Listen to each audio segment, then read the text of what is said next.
Chapitre 36, dans lequel Phileas Fogg fait de nouveaux primes sur le marché. Il est temps de dire ici quel revirement de l'opinion s'était produit dans le Royaume-Uni quand on apprit l'arrestation du vrai voleur de la banque, un certain James Strand, qui avait eu lieu le 17 décembre à Édimbourg.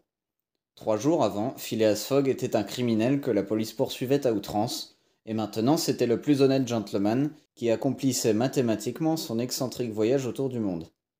Quel effet, quel bruit dans les journaux. Tous les parieurs, pour ou contre, qui avaient déjà oublié cette affaire, ressuscitèrent comme par magie. Toutes les transactions redevenaient valables. Tous les engagements revivaient. Et, il faut le dire, les paris reprirent avec une nouvelle énergie. Le nom de Phileas Fogg fit de nouveaux primes sur le marché. Les 5 collègues du gentleman, au Reform Club, passèrent ces 3 jours dans une certaine inquiétude. Ce Phileas Fogg qu'ils avaient oublié reparaissait à leurs yeux. Où était-il en ce moment? Le 17 décembre, jour où James Strand fut arrêté, il y avait 76 jours que Phileas Fogg était parti, et pas une nouvelle de lui. Avait-il succombé? Avait-il renoncé à la lutte, ou continuait-il sa marche suivant l'itinéraire convenu? Et le samedi 21 décembre, à 8h45 du soir, allait-il apparaître comme le dieu de l'exactitude sur le seuil du salon du Reform Club? Il faut renoncer à peindre l'anxiété dans laquelle pendant 3 jours vécut tout ce monde de la société anglaise. On lança des dépêches en Amérique, en Asie, pour avoir des nouvelles de Phileas Fogg. On envoya matin et soir observer la maison de Savile Row. Rien. La police elle-même ne savait plus ce qu'était devenu le détective Fix, qui s'était si malencontreusement jeté sur une fausse piste. Ce qui n'empêcha pas les paris de s'engager de nouveau sur une plus vaste échelle.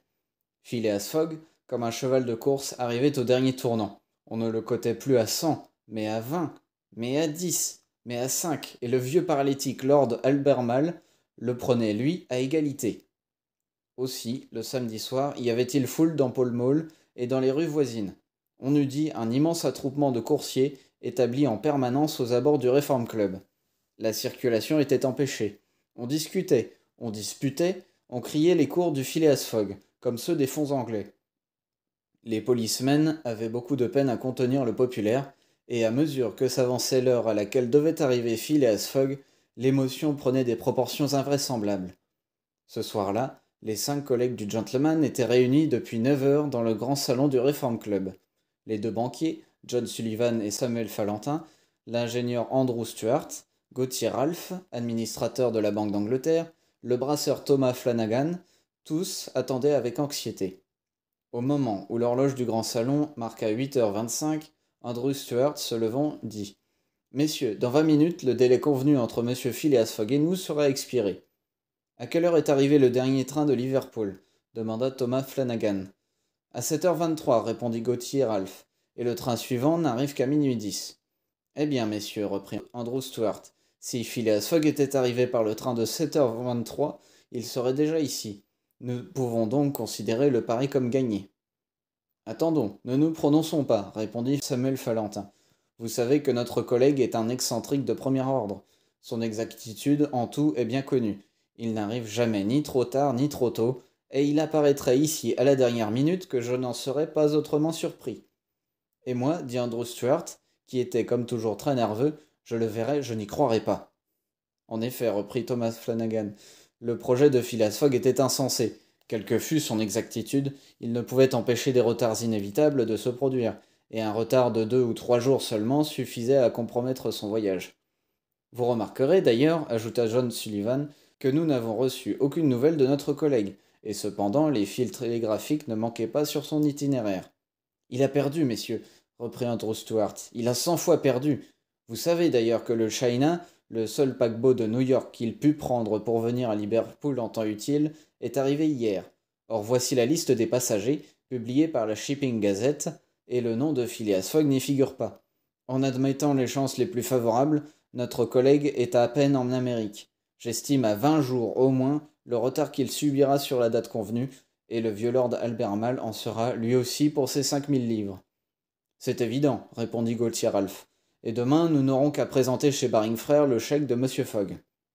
En ce moment, l'horloge du salon sonna 8h40.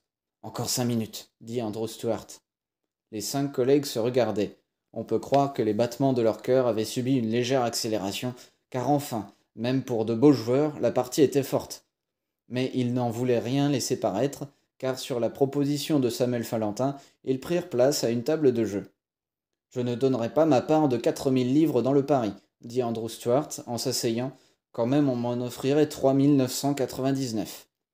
L'aiguille marquait en ce moment 8h42. Les joueurs avaient pris les cartes, mais à chaque instant, leur regard se fixait sur l'horloge.